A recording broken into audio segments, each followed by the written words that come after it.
Welcome to the Slop Farm. Enjoy the video. You start by picking a reputable paid VPN for reliability and privacy. This reduces leaks and avoids shady services. Make sure you understand local laws and YouTube terms so you stay legal. Once done, install the official app on your device and sign in with your account. You do this now so the rest of the process uses secure, supported tools. This first step prevents basic connection problems and gives you a stable foundation before attempting to view region-restricted or otherwise unavailable content. Next, connect to a server located where the content is allowed. That reduces regional restrictions without guessing.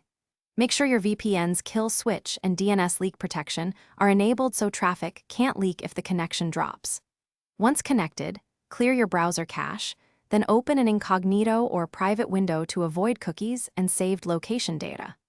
Log into YouTube only if you must, and remember that being signed in can show account-based restrictions, so consider whether to browse signed out for testing.